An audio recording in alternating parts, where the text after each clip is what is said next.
أعوذ بالله من الشيطان الرجيم.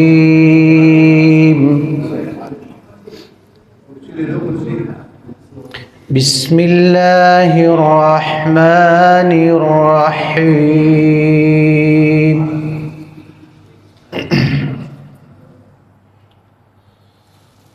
يا أيها الذين آمنوا اتقوا الله ولتنظر نفس ما قدمت لغد واتقوا الله إن الله خبير بما تعملون. ولا تكونوا كالذين نسوا الله فأنساهم أنفسهم أولئك هم الفاسقون. لا يستوي أصحاب النار وأصحاب الجنة. أصحاب الجنة هم الفائزون.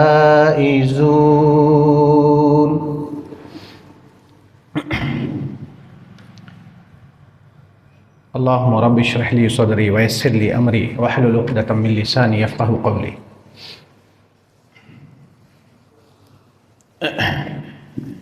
جزاک اللہ.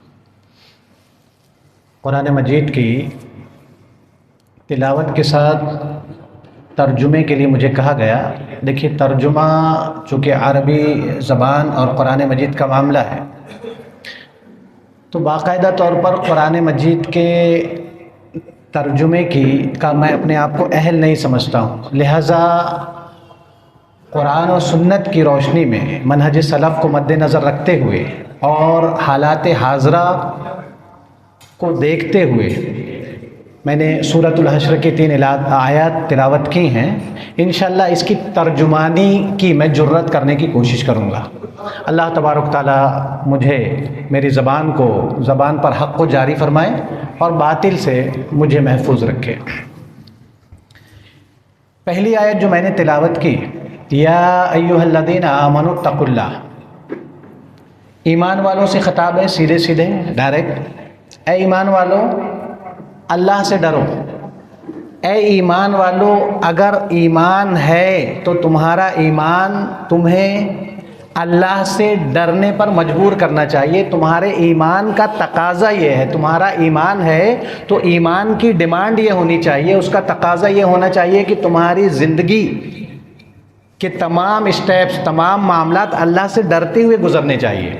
اللہ کے تقوی کو مد نظر رکھتے ہوئے کوئی بھی فیصلہ آپ کر رہے ہیں، کوئی بھی کام آپ کر رہے ہیں تو آپ کے ذہن میں یہ ہونا چاہیے کہ اگر یہ کام میرا صحیح ہے تو اللہ تبارک و تعالیٰ مجھ سے راضی ہوگا، اور اگر اس کام میں کوئی نقص باقی رہ جائے، کوئی کمی رہ جائے، کھوٹ واقع ہو جائے تو اس بنا پر اللہ تبارک و تعالیٰ مجھے پکڑ سکتا ہے. ہر معاملے اور ہر مسئلے پر، آپ کی گھر کے اندر کے معاملات ہوں، پڑوس کے ہوں، باہر کے ہوں، تمام معاملات پر. پھر فرمایا وَلْتَنْظُرْ نَفْسٌ مَا قَدَّمَتْ لِغَدٍ. ہر نفس، ہر شخص، ہر جان یہ دیکھ لے، نظر ڈال لے، غور و خوض کر لے، چیک کر لے، محاسبہ کر لے، اپنے آپ کو دیکھ لے کل قیامت کے دن کے لیے اس نے کیا تیاری کی ہے. پھر فرمایا دوبارہ واتقوا اللہ، یعنی اب تک اگر نہیں کیے ہو قیامت کے اعتبار سے پروگرام آپ نے رکھا، نیت کیا ہے؟ اللہ کو راضی کرنا مقصد ہے. علماء کرام بیٹھے ہوئے ہیں، بیٹھنا مجلس کی شان بننے کے پیچھے مقصد کیا ہے؟ اللہ کو راضی کرنا ہے یا پھر کوئی دنیا داری مقصد ہے، پالیٹکس ہے، سیاست ہے؟ آپ کس نقطۂ نظر سے کام انجام دے رہے ہیں؟ عہدوں پر فائز ہیں، منصب پر فائز ہیں، مساجد کے، مدارس کے، مکاتب کے ذمہ دار ہیں، ائمہ کی حیثیت سے ہیں یا عوام کی حیثیت سے ہیں؟ آپ جس عہدے اور منصب پر فائز ہیں تو کیا آپ اس عہدے اور منصب کا استفادہ اپنی آخرت کے لیے کر رہے ہیں یا فقط یہ تمام چیزیں دنیا داری کے لیے ہیں؟ آخرت کی تیاری مقصد ہے مسجد بنانے کے پیچھے یا نام ہے؟ یہ بہت اہم چیز ہے۔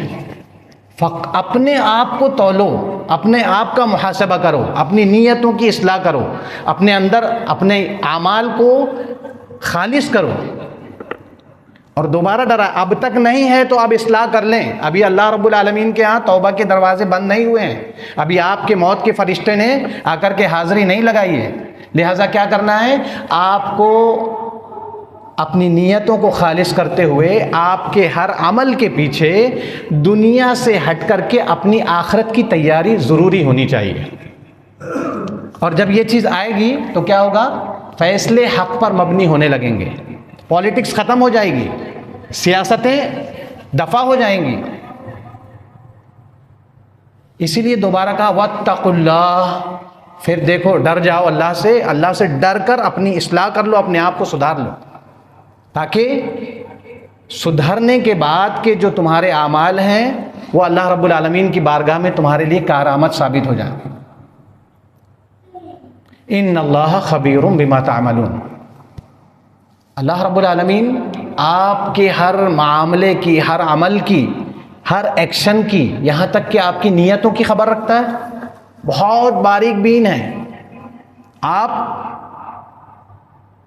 جتنی زیادہ احتیاط کریں کہ آپ کا جو یہ ہاتھ کا ہلنا ہے، زبان کی لغزش ہے، پلکوں کا گرنا اور اٹھنا ہے، اللہ رب العالمین کے علم میں ہے، یہاں تک کہ آپ کی نیتیں وہ بھی اللہ رب العالمین کا علم ہے۔ تو آپ جو کام کر رہے ہیں اس کے پیچھے آپ کی آخرت کی تیاری مقصود ہے کہ نہیں؟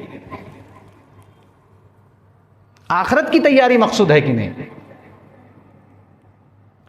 اسی لیے اللہ رب العالمین نے فرمایا کہ دیکھو اللہ سے اس لیے ڈرو، خبیر بما تعملون، دھوکہ نہیں دے سکتے، فراڈ نہیں کر سکتے۔ یہاں کھڑے ہو کر کے عوام کو دھوکہ دے سکتے ہیں محمد عرفان کہ ہاں میں قرآن و سنت کی بات کر رہا ہوں، لیکن اگر میری نیت میں کھوٹ ہے، کل بروز قیامت اللہ تبارک و تعالیٰ میری اس نیت کی بنیاد پر میرے تمام اعمال کو برباد کر دے تو میں کس کے ذریعے اللہ رب العالمین سے اپنی وکالت کروانے کی طاقت یا جرت رکھتا ہوں؟ لہٰذا تمام لوگوں کو اپنے اپنے دائرے میں، اپنے اپنے فیلڈ میں رہتے ہوئے اللہ کا ڈر اور اس معاملے میں اپنی نیتوں کے خلوص کے ساتھ اس بات کی ضرورت ہے کہ ہم آخرت کی تیاری کریں۔ ہمارا ہر عمل آخرت کی تیاری کے لیے، اس میں کچھ نہ اس عمل کے اندر آخرت کی تیاری مقصود ہونی چاہیے۔ وَلَا تَكُونُوا كَالَّذِينَ نَسُوا اللَّهَ فَأَنسَاهُمْ أَنفُسَهُمْ، اور جو اللہ رب العالمین کو بھلا دیتا ہے، یہاں دیکھیے احتساب نفس کے لیے مفسرین نے اس کو کہا کہ یہ محاسبہ نفس کے لیے اس آیت کے اندر انسان کو پروموٹ کیا گیا ہے، اس کی ترغیب دی گئی ہے۔ آپ کسی بھی معاملے میں، کہیں آپ پاورفل ہیں، ممکن ہے کہ اپنی طاقت کا، اپنے عہدے کا، اپنے منصب کا آپ فائدہ اٹھانے لگے، یہ بھول جائیں کہ میرے اوپر بھی کوئی ہے جس کو مجھے حساب دینا ہے۔ تو وَلَا تَكُونُوا كَالَّذِينَ نَسُوا اللَّهَ، جو بھی اللہ کو بھول جاتا ہے، اللہ کو بھول کر اسٹیپ لیتا ہے، وہ یہ نہیں سوچتا کہ میرا یہ عمل مجھے اللہ کی نظر میں گرا دے گا یا اللہ کی نظر میں میری وقت کو بڑھا دے گا۔ بھول گیا وہ صرف کیا چاہ رہا ہے؟ دنیاوی فوائد چاہ رہا ہے۔ نسوا اللہ فانساہم انفسہم، اللہ تبارک و تعالی خود اس کو اس سے بھلا دیتا ہے۔ مفسرین نے کیا کہا کہ اپنی ذات سے بھلا دینے کا مطلب یہ ہے کہ پھر وہ دنیاوی جاہ و حشمت میں مبتلا ہو جاتا ہے، خواہشات نفسانی میں مبتلا ہو جاتا ہے، اس کا جو مقصد آخرت ہونا چاہیے وہ ختم ہو جاتا ہے۔ یہ اللہ تبارک تعالیٰ کی طرف سے ایک مار۔ اور ایک اہم نقطہ یہاں میں واضح کرنے کی جرت کر رہا ہوں، علماء کرام بیٹھے ہوئے ہیں، اگر کسی طرح کی کوئی خطا ہوگی تو انشاءاللہ ان کی جانب سے میں امید رکھتا ہوں کہ یہ میری اصلاح کریں گے۔ ڈیسیزن میکنگ پاور جو ہوتا ہے، جب آپ نے اللہ کو بھول کر اسٹیپ لے رہے ہیں، آپ زندگی گزار رہے ہیں، تو کس کام کو کرنے سے جو آپ کا ڈیسیژن ہے، فیصلہ کرنے کی جو صلاحیت ہوتی ہے کہ اس وقت اگر میں یہ فیصلہ کرتا ہوں، یہ اسٹیپ لیتا ہوں، تو یہ اسٹیپ مجھے دنیا کے فوائد اور آخرت کے فوائد سے مالا مال کرے گا، اور اسی موقع پر اگر میں نے خطا کر دی اور غلط ڈیسیژن لے لیا، جس موقع پر مجھے فیصلہ کرنا ہے وہاں میں نے اگر غلط فیصلہ لے لیا، ایک اسٹیپ غلط اٹھا لیا، تو دنیا کے اندر بھی وہ عمل، وہ اسٹیپ، وہ ڈیسیژن اور وہ فیصلہ مجھے دنیا کے اندر بھی ذلت اور رسوائی کا سبب بن جائے گا، اور آخرت میں بھی مجھے رسوا کر دے گا۔ تو یہ جو ڈیسیژن پاور ہے، ہم سمجھتے ہیں نا ہم اسمارٹ ہیں بہت، تو اللہ تبارک و تعالیٰ آپ کے اندر سے اس صلاحیت کو ختم کر دیتا ہے، مفقود کر دیتا ہے۔ اس موقع پر جب آپ کو ڈیسیژن لینا تھا آپ کے فائدے والا، اس موقع پر آپ سے نقصان والا فیصلہ ہوگا۔ لہذا اللہ تبارک و تعالیٰ کو یاد رکھ کر کے آپ کو عمل کرنا چاہیے، کوئی بھی اسٹیپ لینا چاہیے، ورنہ اللہ کی مار یہ ہے کہ دنیا اور آخرت کے خسارے کا نقصان آپ ہی اپنے فیصلے سے کریں گے، کیونکہ وہ صلاحیت نہیں ہے۔ اب اولئک هم الفاسقون، اور یہی لوگ فاسق ہیں، نافرمان ہیں۔ اب ہم اپنے ضمیر کا، خود کا محاسبہ کریں، آئینے کے سامنے کھڑے ہو کر کے دیکھیں کہ ہم کیا اللہ سے ڈرنے والے ہیں، متقین ہیں؟ کیا ہم اللہ کو یاد رکھتے ہیں اپنے ہر معاملے میں، ہر مسئلے پر، گھر کی چار دیواری کے اندر بھی، مارکیٹ میں بھی، اور مسجد کے اندر بھی، پڑوس میں بھی؟ اللہ رب العالمین نے فرمایا یہ فاسق ہیں، اگر اللہ کو یاد نہیں رکھتے ہیں تو متقی نہیں ہیں، فاسق ہیں۔ پھر فرمایا لا یستوی اصحاب النار و اصحاب الجنہ، جنتی اور جہنمی برابر نہیں ہو سکتے، ان کے اعمال الگ الگ ہوتے ہیں، ان کے کردار الگ ہیں۔ جنتی اور جہنمی کے اعمال اور ان کے کردار الگ ہیں، ان کے کردار بتاتے ہیں کہ یہ کون ہیں۔ لہذا یہاں دعوت دی جا رہی ہے کہ جنتیوں کے کردار جو قرآن و سنت پر بیان کیے گئے ہیں، فقط دعوے نہیں کہ ہم مومن ہیں، مسلم ہیں، باقی تمام زندگی میں قرآن و سنت کی دھجیاں اڑائی جا رہی ہیں، اللہ کو بھول کر کے فیصلے کیے جا رہے ہیں، نہیں، بلکہ دعوت دی جا رہی ہے دیکھو دونوں برابر نہیں ہو سکتے۔ مطلب آپ کا جو کردار ہے آپ کے دعوے کے مطابق ہونا چاہیے، آپ کا کردار آپ کی مومنانہ شان کے مطابق ہونا چاہیے، آپ کا ایمان آپ کو مجبور کرنا چاہیے کہ آپ کا کردار بھی آپ کا مومنانہ ہو۔